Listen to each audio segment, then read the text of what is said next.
The budget Realme lineup just got a major makeover and I've got the Realme 6 with me today, and in this video let's go ahead, unbox the Realme 6, take a quick look at what makes this a major improvement. Hey guys, Ash here from C4eTech, and if you do end up liking what you see with this video, please subscribe and consider turning on notifications by hitting that bell icon. Let's now get started.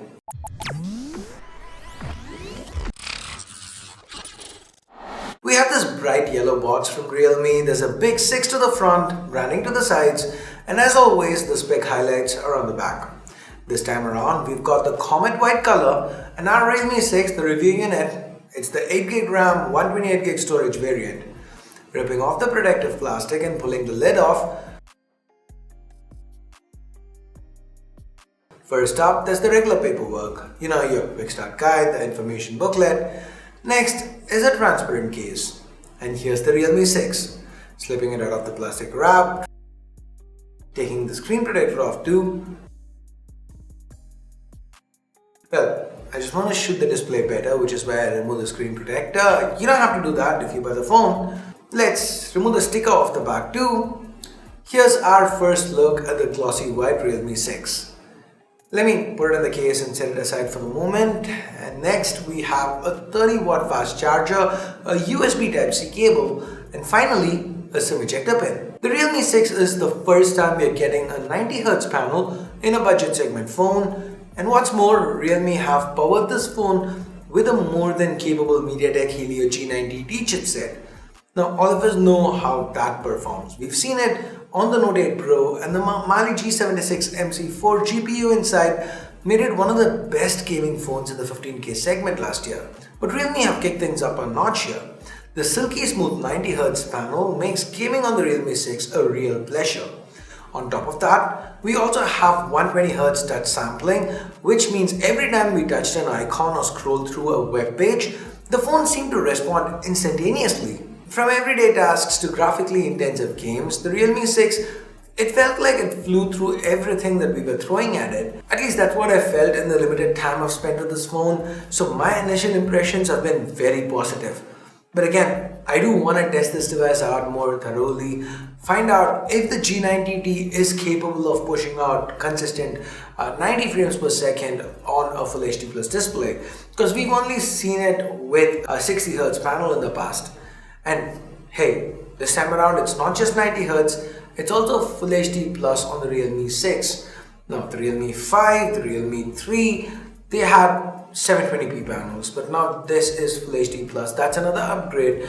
That's probably one of the reasons why Realme call the 6 is the new Pro.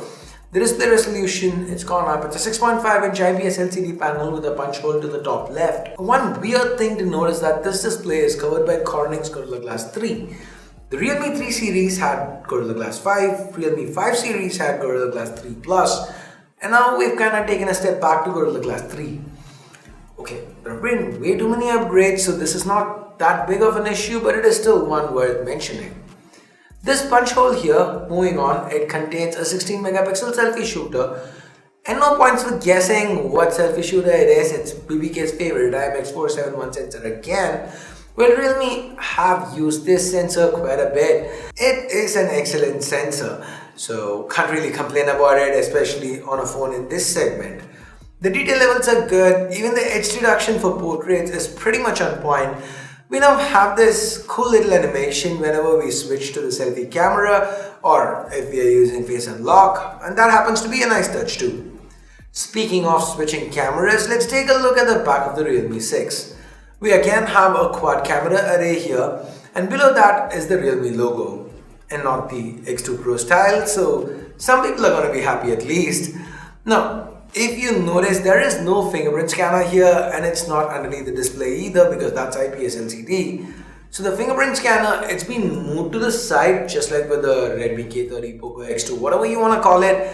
We've got it built into the power button, volume rockers and triple card slot to the left. So yeah, dedicated micro SD support, and the 3.5mm headphone jack has also been retained. Along with it, you find the primary mic, speaker and USB Type-C port to the bottom. The top is left clean. Circling back to, well, the back for a minute, this reflective white finish, it looks really pretty. It's still polycarbonate, so it does pick up smudges and fingerprints a little too easily for my liking, and it is also more prone to scratches than glass. But it has helped Realme keep the cost low and also the phone light at about 190 grams despite packing in a 4300 mAh battery. While the battery capacity is down from 5000 mAh on the Realme 5, it is technically a 5 Pro successor. That's how Realme says they see it. So if you look at it that way, the Realme 5 Pro had a 4035 mAh battery. So this is 4300, so it is a step forward. Either way, we have 30-watt fast charging. So Realme claims you can go from 0 to 70 in just 30 minutes. So quick top-ups, definitely there. Other specs include 4, 6 or 8 gigs of RAM to go along with 64 or 128 gigs of UFS 2.1 storage. The quick storage coupled with the Helio G90T and the 90Hz panel should make for a snappy experience. That's further helped by Realme UI built on top of Android 10. There is not a lot of new features here with Realme UI, but the overall experience, again in my limited time with the Realme 6, it's been quite smooth. There are both stock Android as well as ColorOS influences here, so it might not be for everyone, but personally, I like the direction Realme is headed in here. Anyway, that said, let's now move on to the cameras. The primary is Samsung's 64 megapixel ISOCELL Bright GW1 sensor, and it does not disappoint. We have sharp images with colors that pop, and the f1.8 lens that makes for some great natural bokeh. Realme's even included a dedicated night mode to get brighter images under low light. We then have an 8 megapixel sensor paired with an f2.3 ultra-wide lens that happens to have a 119 degree field of view. Third on the list is a 2 megapixel f2.4 macro option that can focus as close as 4 centimeters, and finally there's a 2 megapixel black and white sensor to help with portraits. Overall, it seems like Realme has put a lot of work into their new phone. The Realme 6 is an all-round improvement over the 5, but given Realme is claiming 6 is the new Pro, maybe we need to see it, like I've been saying, maybe we need to see it as a 5 Pro successor. And even as a 5 Pro successor, the 6 seems to have done enough. And given the base is now 464 from a pricing perspective, I expect the base price to go up. The Realme 6, if I were to hazard a guess, I'd say it should start around the 12,000-13,000 rupee mark. As usual, I would pin the price in the comments below and also add it to the description the moment it's announced. In the meantime, I want to know what you guys think about the Realme 6. Do you love the improvements? What do you think about the price? I'm sure you'd know the price by the time you're watching this video. So what are your thoughts? Leave a comment down below. And with that, we get to the end of this video. Thumbs up, thumbs down, based on whatever you felt about it. Subscribe, turn on notifications by hitting that bell icon if you haven't yet. And thanks a lot for watching. Till next time, my name is Ash. You've been watching C4E Tech, and I'm signing off for now. You guys have a great day. Bye-bye.